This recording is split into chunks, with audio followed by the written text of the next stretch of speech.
జై శ్రీరామ్, జై వాసవి, శ్రీమతి రామానుజాయ నమః. అడియన్ కుమారి చెయ్యార్లంచి మాట్లాడుతున్నాను. అందరికీ నమస్కారం.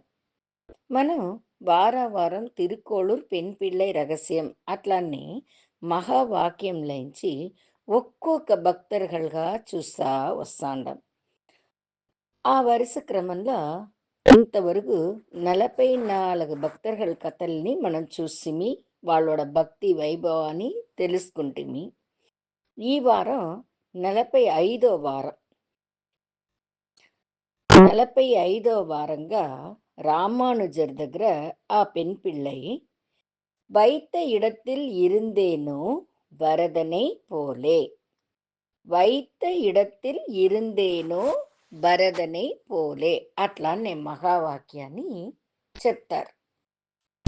మనం భరదర్ని ఈ వారం చూడపోతాం. ముందుగానే వాళ్ళ అమ్మని గురించి కొంచెం చూడాలనేసి పోయిన వారం పూరా కైకేయి మాతాని గురించి తెలుసుకుంటిమి.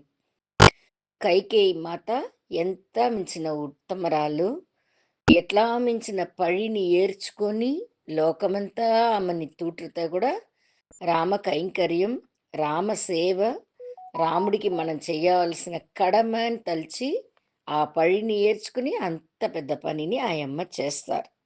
రాముల వారి కాటుకు పంపించేదానికి కాను అంతా పెద్ద పనిని ఆయమ్మ చేస్తుంది. దానుடைய தொடர்ச்சிగా ఈ వారం మనం చూస్తాము. మనందా మొదల రామాయణనుடைய సగం పగుదిని ముందే చూసేసి రాముల వారి పెండ్లి దాని వనగ వాళ్ళందరూ నలుగురును రాముల వారు, భరదాళ్వారు, లక్ష్మణ పెరుమాళు, శత్రుఘ్నరు అందరూ సంతోషంగా వాళ్ళ పెండ్లంతో కాపురం చేస్తూ ఉండారు. అట్లా ఉండం కదా ఒకసారి ఇంద్రుడు వర అడిగేది కైకేయి వచ్చి దాన్ని విని నేను ఎట్లా చేస్తున్నేసి తవిచ్చేది. ఇది ఇంత పోయిన వారం మనం చూసింది. దాని మన కదా దశరథ మహారాజా వచ్చి రాముల వారికి పట్టాభిషేకం చేయాలని తీర్మానం చేస్తారు. ఆ సమయంలో భరతుడు వాళ్ళ అవ్వగారింటికి పోయి ఉంటాడు.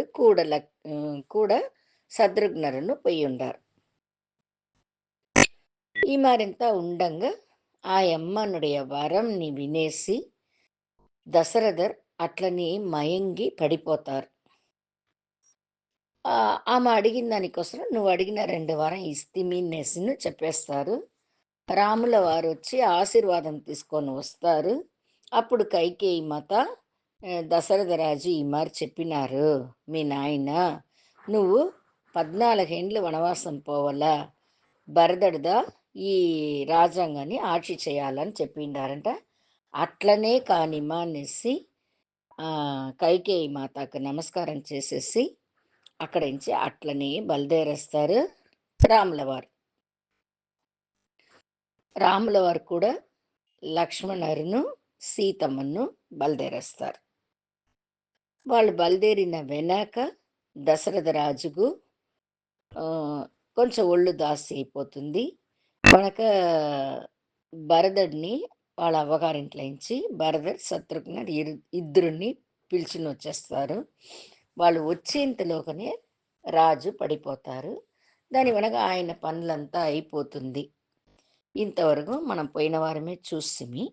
ఇది ఇంత అయిన వెనక ఆ పనులు పూరా పూర్తి అవుతుంది. అప్పుడు గురు వశిష్ఠరు ఆ మరి పెద్ద స్థానంలో ఉండే వాళ్ళందరూ గురుమార్గల్ ఆచార్యులు మరి వాళ్ళందరూ వచ్చి భరదర్ దగ్గర వచ్చి నాయన వచ్చి మిమ్మల్నిదా రాజుగా ఉండమని చెప్పేసి పోయి ఉండారు. దానివల్ల నుంచి ఇంకా మీరు రాజ్యాన్ని మీరుదా ఏర్చుకొని ఆక్షి చెయ్యాలా అట్లా అని చెప్తారు. దాని విన్న భరదరు ఒక మాట చెప్తారు. ఏమింటే ఈ రాజ్యం, ఈ అయోధ్య సామ్రాజ్యం పూరాను, అయోధ్యలో ఉండే జనాలు మొత్తమును నేను మీరు నెసి మొత్త వాళ్ళను రాముల వారుடைய சொத்து, అందరమే రాముల వారుடைய சொத்து. అట్లా ఉండంగా ఒక సొత్తు ఇంకో సొత్తుని ఆட்சி செய்யன் మాళ్ళా. ఒ ఒగురుடைய సొత్తుల 2 వాళ్ళు మన ఇద్దరం. ఈ సామ్రాజ్యం ఒక సొత్తు, నేను ఓ సొత్తు. అట్లా ఉండేటప్పుడు ఒక సొత్తు ఇంకో సొత్తుని ఆட்சி செய்யன் మాళ్ళా. కండిపుగా మాళదు. దానికి ఒక ఉదాహరణ చెప్తారు.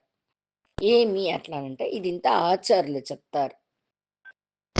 ఏం చెప్తారనంటే, ఇప్పుడు ఒక యజమానుడుంటాడు. వాడు ఇంటికి కావాల్సిన సామాన్లంతా తీస్తాడు. అన్ని సామాన్లు వాళ్ళ ఇంట్లో ఉంది. అట్లా ఉండేటప్పుడు ఒకసారి ఆయన ఊరికి పోవాల్సిందిగా వస్తుంది. మరి వచ్చేటప్పుడు నేను ఊరికి పోవాల్సిన పని వస్తాంది. దానించి ఆహ్, టీవీ నువ్వొచ్చి ఫ్రిడ్జ్‌ని భద్రంగా చూసుకో. లేదంటే ఫ్రిడ్జు నువ్వొచ్చి టీవీని భద్రంగా చూసుకో. అట్లా అని మనం చెప్పను మాన. ఒకటి ఇంకోటిని చూసుకోను మాల్న. ఒకటి ఇంకోటిని ఆட்சி చెయ్యన్ మాల్న. கண்டிப்புగా మాಳదు. అది మాదిరిగా మనమందరమే రాముల వారుடைய సొత్తు. మనం వచ్చి ఈ ఈ రాజ్యాన్నో, ఇక్కడ ఉండే జనాల్నియో ఆட்சி చెయ్యను మాಳదు. నా వల్ల మాಳదు. నేనొచ్చి రాముల వారుடைய సొత్తు. రాండి మన అందరం పోయి చేరి వనవాసం పోయుండే రాముల వారిని రాజ్యాన్ని ఏర్చుకోమని చెప్పి పిలుచునొచ్చేదానికి చూస్తాము. ఆయన రాజ్యానికి వచ్చినారంటే, నేను అట్లనే ఆయనకు బదులు నేను కాటుకు పొడుస్తాను.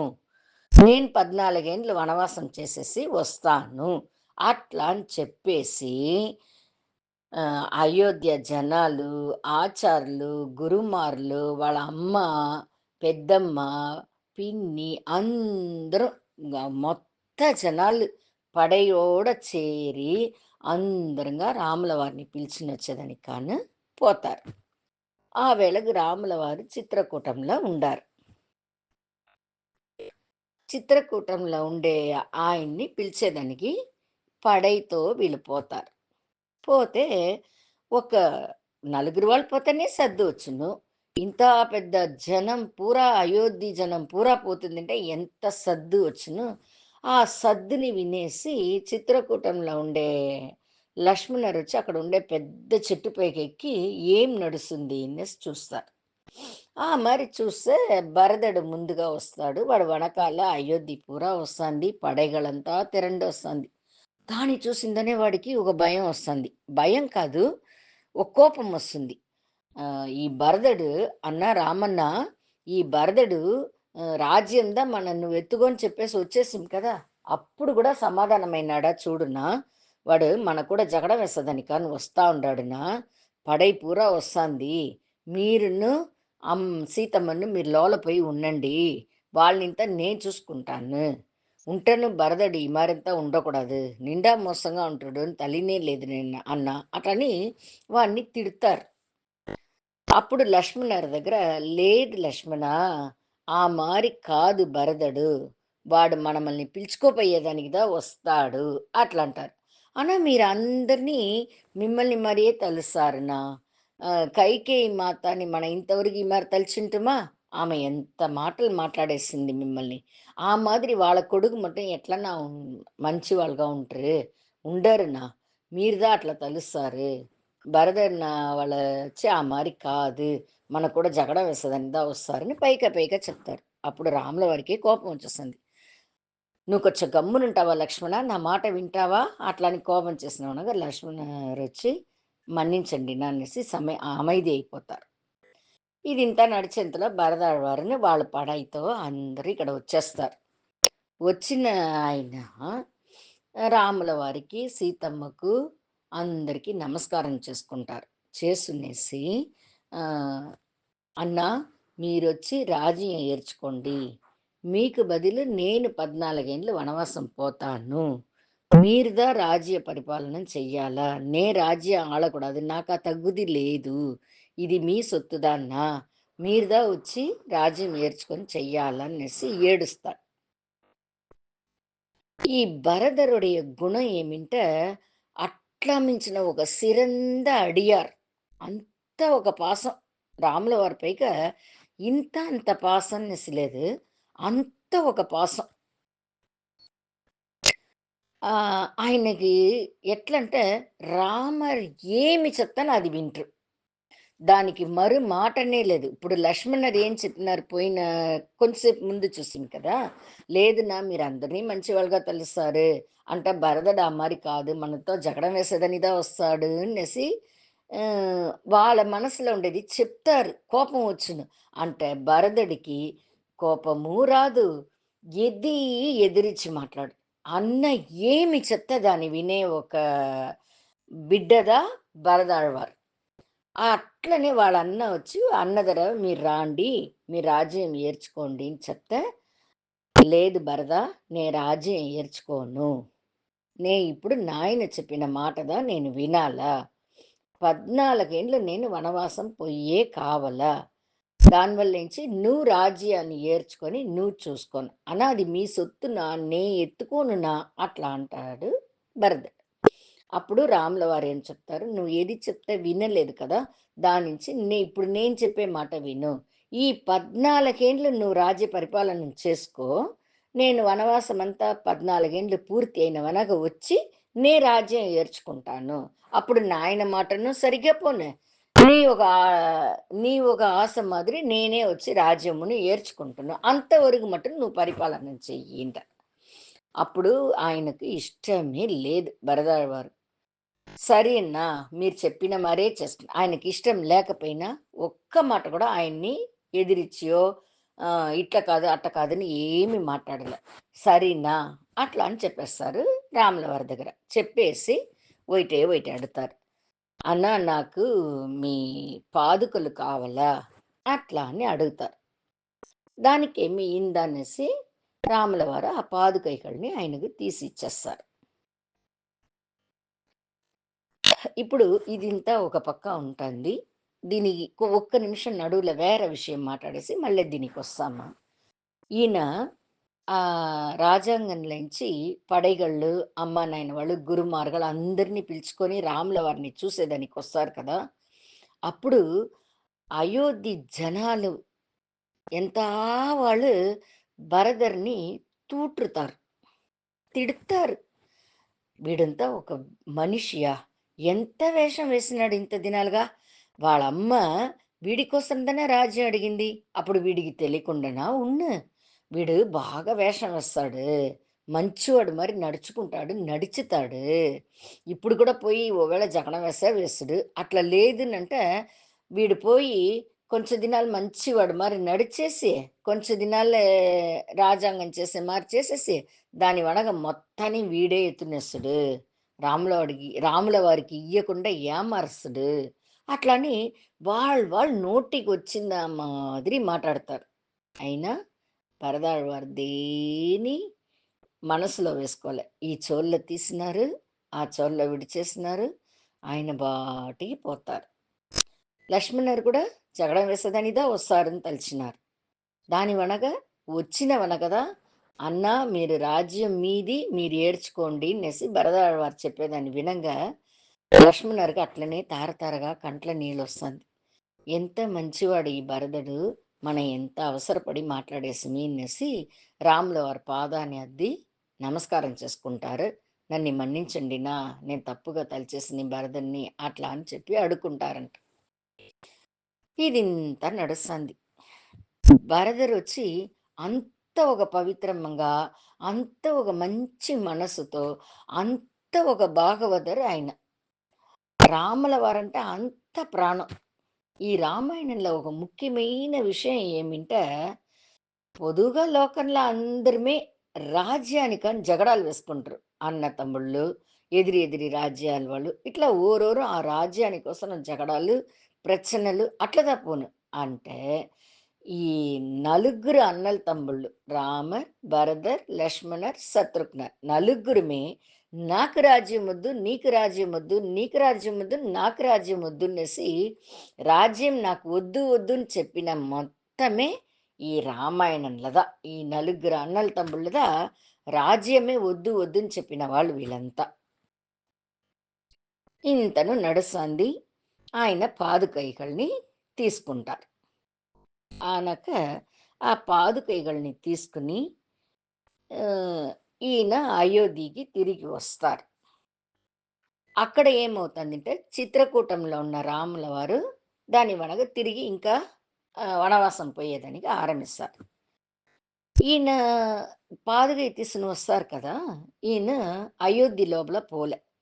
నంది గ్రామం అని ఒక గ్రామం వస్తుంది.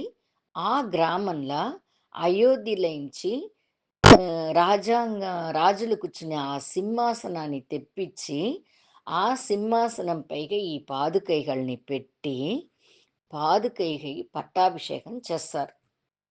పాదుకా పట్టాభిషేకం అట్లా అని పేరంట దానికి. వేదాంత దేశికరొచ్చి పాదుకా సహస్రం నెసి ఈ పాదుకైகள் పైక ఒకే రాతిర్ల 1000 పాసురాలు పాడతారు ఆ పాదుకైగൾക്ക്. అట్లా మించిన ఒక ఉయర్ந்த విషయందా ఈ పాదుకై. ఈ పాదుకైకి పట్టాభిషేకం చేస్తారు భరతాళ్వార్. ఆ మారి చేస్తారు. జనాలంతా మాట్లాడతారు. ఎంత వస్తాందో నోటికి అంత మాటలు మాట్లాడతారు. అది అన్నీ ఆయన ఏం చేస్తారు అట్లనంటే, ఆ అవమానంగా ఇప్పుడు భరతాళ్వారికి వస్తుంది అట్లా అనేది ఓ పక్క ఉంటే, வாழ்க்கையில నిజమైన మన வாழ்க்கையில కూడా ఎంతనో అవమానంగా ఇప్పుడు భరదర్ వచ్చి ఏ తప్పు చేయలే. ఆయనకి ఇంతూది కూడా రామర్ పైగా కష్టము, కోపం ఏమీ లేదు. అంటే రామర్ రాజ్యాన్ని ఈయన తీసుకునేస్తున్నారు. రాజ్యాన్ని కోసరం ఇంత చేస్తారని ఎంతనో జనాలు మాటాడుతుంది. ఆ మాటలనెంత పొరుమ్మగా వినుకుంటారే కానీ, ఎవరితో ఎదిరించి ఒక్క మాట మాట్లాడలేదు ఆ భరదాళ్వార్. మన வாழ்க்கையில కూడా మనం తప్పే చేయకుండా ఎన్నో మాటలు మనల్ని ఎందరో వాళ్ళు తిడుతురు. ఎన్నో అవమానంகள் వచ్చిను, தோல்விகள் వచ్చిను. మన మీద పొறாமைகள் ఉన్న అందరికం. మన మీద అక్కరపడి చెప్పేవాళ్ళు ఉంట్రు. ఇప్పుడు అవమానం వచ్చింది అట్లానంటే, దాన్ని మనం ఎట్లా ఎదుర్కొనాలంటే, అవమానంగల్ தான் మన வாழ்க்கைக்கு వైరాగ్యంగల్ని ఇచ్చును. వాళ్ళంతా ఇట్లా అవమానం చేసినారు కదా! మనం ఇట్లా ఉండి చూపించాలా, అట్లా అనే ఒక వైరాగ్యాన్ని మనకిచ్చును. அதே மாரி தோல்விகள். తోల్విகள் వచ్చేటప్పుడు మనకు దండిగా పాఠాల్ని నేర్పించును. మనం ఏం చేసిమి ఇంక మీట ఏమి చెయ్యకూడదు. ఈ తావులో ఏం నడిచింది, అది ఏం తప్పయింది, ఇంక మీట మనం దాన్ని ఎట్లా చెయ్యకుండా அடுத்த అడుగు ఎట్లా పెట్టి పోవాలా? ఇదింతా మనకు ఇచ్చి నేర్పించిచ్చేదిదా తోల్విகள். తోల్విகள் వచ్చేటప్పుడు తువండు పోకూడదు. దాని వెనక அடுத்தது మనం ఎట్లా పోవాలా? ఏం చెయ్యాలా? అనే దాన్ని యోసన చేసి పోవాలి. అదే మరి మనమల్ని పైగా ఎవరన్నా పొరామ పడి, వాళ్ళేమన్నా మనమల్ని మాటాడతారు, ఏదైనా చేస్తారు, నక్కలుగా, గేలిగా, కిండల్‌గా ఏమైనా చేసినారనంటే, దానింత మనమేం చేయాలంట, నవ్వుతాను మనం బాటికి పోతా ఉండాలంట. మనం బాటికి మన పని చేసుకుంటాను పోవాలంట. ఒకరొకరు మన మీద అక్కరపడి, ఇది లేదు, ఇట్ట చేయాలా, అట్ట చేయాలన్నది చెప్తారని తెలిసే, వాళ్ళు ఏం చెప్తారు? దాంట్లో ఏం నిజం ఉంది? దాన్ని మనం ఎట్లా చూడాలా? ఎట్లా దాన్ని మనం సరిగ్గా చేసుకోవాలా? మన మీద ఏమన్నా తప్పుందా? దాన్ని మనం ఎట్లా దిద్దుకోవాలా? అట్లా అన్నీ తెలుసుకొని, అది మాదిరి మనం చేసుకొని, మనం పోవాల. అట్లా అని దీనింతగా ఆచార్యులు ఈ కథ మూల్యంగా మనకు చెప్తారు. ఎంత చెప్తారు అంతలోకి నాకు చెప్పంతలే నాకు తెలిసింది నేను చెప్పిండాను. ఈ ఒక భరతాళ్వారిని గురించి మనం ఇదింత నేర్చుకోవాలి. ఎంత పొరుమ, అంత పొరుమగా ఉండిదా ఆ కష్టాలనింత ఆయన ఏర్చుకుంటారు. పழிపావంగల్నింత ఏర్చుకుంటారు. 14 ఏండ్లు రాముల వారు కాட்டுకు పోతారు. ఆ కాட்டுల ఆయనకొచ్చి భోజనం దొరకదు. వంట చేసుకొని, చేసుకొని ఉండమాలదు. అందునుంచి వాళ్ళు కాయలు, కూరలు, పండ్లు ఈ మాదిరి ఏది దొరుకుతుందో దాన్ని తినేసి తురవర வாழ்க்கை వాడతారు. హ్మ్. కట్టుకునుండే గుడలు గూడా మర ఊరి ధరించుకొని పోతారు. అయినా భరదాళ్వారొచ్చి నంది గ్రామంలో దా ఉండారు. రాజ్య పరిపాలన దా చేస్తారు. అయినా ఆయనను నిండా నిండా ముఖ్యమైనది ఇది ఏమి అట్లనంటే, ఆయన కూడా ఆ మరి పండు, కాయన్ని కాట్ల ఏం దొరుకుతుందో అది మట్టుందా తింటారు ఆ 14 ఏండ్లు. 14 ఏండ్లుని అదే మాదిరిగా ఆయన మర ఊరి దరిచిదా ఉండారు. కాయలు, పండ్లు, కూరలున్నెసి ఏమి రాముల వారు తింటారో దానిదా తింటారు ఈయన కూడా. ఎంత మనసుండాలా? ఎంత పెద్ద త్యాగ మనసుండాలా ఆయనకు? అంత పెద్ద మనసుండేదంచిదా అన్న కోసరం అన్న ఎట్లా ఉండారో ఆ వాళ్కనిదా నేను వాഴുతును నెసి వాഴുతారు. బల్దేరంగా సీతమ్మ ఒక మాట చెప్తారాయన దగ్గర, భరదాళ్ళ దగ్గర. ఇది నా ఒడ ఆనై అట్లా అని చెప్పేసి, చెప్పండి మా అట్లా అంటారు. అప్పుడు ఆయమ్మ చెప్తారు సీతమ్మ, నా మీద ఆనగా నువ్వు అమ్మని కోపపడకూడదు. అమ్మని ఏ మాట ఒక్క మాట కూడా మాట్లాడకూడదు అనేసి చెప్పేసి పోతారు సీతమ్మ. అట్లనే ఉంటాను అంటారు భరతాళ్వారు. అది மாதிரி ஒக்குரொக்கரும் வாழ்க்கை అంత సిరందు వాళ్తారు ఈ రామాయణంలో. దీనింత చూసి మన வாழ்க்கையில మనమల్ని తిరుత్తుకోవాలి. ఏమి ఎట్లంతా ఉండారు. వాళ్ళకి రాన కష్టమా మనకొచ్చేపోతుంది. సీతమ్మకు రాన కష్టమా, భరతాళ్వారికి రాన కష్టమా, లక్ష్మణருக்கு రాన కష్టమా. 14 ఏళ్ళు నిద్రనే పోకుండా ఉంటారు లక్ష్మణర్. ఎంతెంత ఒక வாழ்க்கை வாழ்ந்துతారు. అన్న తమ్ముడి కోసరం, అమ్మ నాయన చెప్పిన మాట కోసరం వాళ్ళ வாழ்కనియే తురందు ఉండారు వీళ్ళంతా. వీళ్ళంతా చూసి మనం మన வாழ்க்கைని ఎట్లా వాడాలనేది నేర్చుకోవాలి. ఇప్పుడు రాముల వారు, సీతమ్మ ఇద్దరు లక్ష్మణర్తో చేరి వనవాసం పూడుస్తారు. ఈ మాదిరి ఒక కష్టాలు వచ్చేదానికి కారణం ఏమి అని యోసన చేసామంటే, ఇది అన్నిటికీ మనోడ కర్మ వినేగలదా ఈ మారంతా వచ్చి మనల్ని ఆడిస్తుంది. దీన్ని మనం పురించుకొని మన కర్మ వినేగలదా మన కష్టానికి కారణంని ఏర్చుకోవాలనే కానీ మనల్ని వాళ్ళు ఇట్లా చెప్పినారే వీళ్ళు ఇట్లా చెప్పినారే అని ఎవరిని మనం తిట్టకూడదు. ఇదిదా నిండా ముఖ్యమైన విషయం. రాముల వారు నేను వనవాసం బయలుదేరుతాను, నువ్వు రాజ్య పరిపాలన చేసుకో అని చెప్పేసి ఆయన బయలుదేరేటప్పుడు భరతాళ్వారు ఒక మాట చెప్తారు. అన్న 14 ఏండ్లు మీరు చెప్పిన మారి నేను కాచునుంటును. 14 ఏండ్లు తాళి ఒక్క దినం మీరు రాలేదంటే కూడా నే అగ్నిలోల దుమికేస్తును అట్లా అని చెప్పి పంపిస్తారు. ఇక్కడ వచ్చిన ఆయన నంది గ్రామంలో తెల్లవారితే ఊరి జనాలు లేసేదానికి ముందు లేసి ఆ గుంటలో నదిలో పోయి స్నానం చేసి వచ్చేస్తారంట. ఏలంటే ఈయన పోయేటప్పుడు మిగతా వాళ్ళు రాను కూడా రారంట. ఈయన మూతిలో వాలేదని కూడా తయారుగా లేదంట జనాలు. దానికోసం ఎవరికి మన వల్ల నుంచి కష్టం ఉండకూడదు అనేసి ఊరు జనం లేసేంత లోపల ఆయన పోయి స్నానం చేసేసి వచ్చేస్తారంట. ఆ పాదుకైల్నే రాజుగా పెట్టుకొని దాని కింద 14 ఏళ్ళు రాజ్య పరిపాలన చేస్తారు భరతాళ్వారు. ఎంత ఉత్తమమైన ఆయన! ఎట్లా మించిన భాగవతర్! ఎంత ఒక ప్రేమను, పాసనను వాళ్ళ అన్న పేగ పెట్టుండారు. దీనింతా చూసి మనము మన బిడ్డలకు చెప్పాలా, మనము నేర్చుకోవాలా. మన దగ్గర ఉండే చెడ్డ గుణాలు, కోపం, పొరామై, ఆత్రం దీన్నంతా విడిచేసి ఈ కథ ఒయిటి మన వినను మన దగ్గర ఉండే చెడ్డ గుణాల్ని మనం విడిచేదానిగా ఆరంభం చెయ్యాల. అప్పుడుదా మన ఇది అన్నీ వినేదానికి ఒక అర్థమైన ఉన్ను.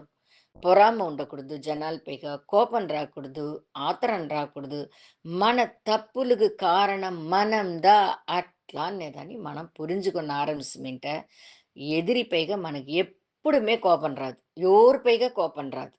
అట్లంతా మన వాడాలనే దానికోసరందా ఈ తిరుకోళ్ళూరు పెన్ పిళ్ళై రహస్యం నే మూల్యంగా అంత కథలు మనకు చెప్తారు ఆచార్యులు. ఇప్పుడు వనవాసం పోయినారు కదా రాముల వారు. వాళ్ళు 14 ఏండ్లు అయిపోతుంది. రావణ వధం ముడుజుతుంది. అది అన్నీ ముడించేసి ఆయన తిరిగి వస్తూ ఉండారు. అప్పుడు భరద్వాజ ఆశ్రమాన్ని దాటి వాళ్ళు వస్తారు. అప్పుడు భరద్వాజర్ చెప్తారు, ఇక్కడ దిగి అందరూ శ్రమ పరిపాలన చేసుకోండి, భోంచేసి పోతురు అట్లా అంటారు. అయ్యో అక్కడ భరతుడు కాచునుండాడే 14 ఏండ్లు పూర్తి అయిపోతుంది, లేదంటే వాడు అగ్ని ప్రవేశం చేసేస్తును అని చెప్పిండాడంటే అప్పుడు రాముల వారు టక్కుని ఏం చెప్తారు, "ఆంజనేయ నువ్వు ముందుగా పోయి భరతుడి దగ్గర మేమందరూ వస్తాండాము అని చెప్పు." అట్లా అని చెప్పి ఆంజనేయుడిని భరదాడి దగ్గర పంపిస్తారు. వీళ్ళు శ్రమ పరిపాలనం చేసుకుని, భోంచేసి అక్కడి నుంచి బయలుదేరి పుష్పక విమానానికి దాని మూల్యంగా అయోధ్యకి వస్తారు. ఆంజనేయులు ముందుగా పోయి ఆంజనేయులు పోంగానే ఆయన 4 పక్క తీయి మూటి దాని లోపల అగ్ని ప్రవేశం చేసేదానికి తయారు నిலைలో ఉండారు భరదాడు వారు. ఈయన పోయి ఆయన్ని నిలిపి రాముల వారు అందరూ వస్తా ఉండారు అట్లా అని చెప్తారు. దాన్ని విని నిండా సంతోషపడతారు భరదాళ్వారు. దీని మూల్యంగా మనం తెలుసుకున్న ఈ మంచి విషయాలనింత మన வாழ்க்கையில మనము కడైపిడిచి మనము ఒక సిరంద భక్తర్గా మారుతామా? మనలో ఉండే చెడ్డ గుణాలనింత మనం విడిచేస్తామా? ఇది అన్ని విషయాల్ని ఈ తిరుక్కోళూరు పెన్ పిళ్ళై రామానుజర్ దగ్గర చెప్తుంది. ఆ பரதாழ்வார்குன்ன மாரி பொறுமை నాకునిందా స్వామి? లేదే. ఈ వైతమానిది పెరుమాళ్ నన్ను కాపాడుతుడు అట్లా అనే నమ్మకము నాకు లేదు. ఆ భరదాళ్వారు మరి అంత పొరుమ లేదు. ఎంత అవమానాలు నిన్ను కష్టాల్ని ఆయన ఏర్చుకున్నారు. ఎందరు వాళ్ళ దగ్గర మాట పడినారు. అంటేను ఆయన ఎంత పొరుమగా ఉన్నారు. అంత పొరుమ నాకు లేదే స్వామి. నే ఎందుకు ఉపయోగపడను ఒక ముసలి పుழுక స్వామి. నే ఈ ఊర్లో ఉంటే ఏమి, ఏ ఊర్లో ఉంటే ఏమి అట్లా అని చెప్పి పొలంబుతా ఉంది ఆ యమ్మ. వచ్చే వారం ఏం చెప్తుంది నీ కాచి నుండి చూస్తామా? జై శ్రీరామ్. శ్రీమతి రామానుజాయ నమః. అందరికీ నమస్కారం. నాకు తెలిసింది, నేను వినింది, నేను చదివింది దానిలోంచి ఎత్తి చెప్తాను. ఏదైనా తప్పులుంటే క్షమించండి. అందరికీ నమస్కారం.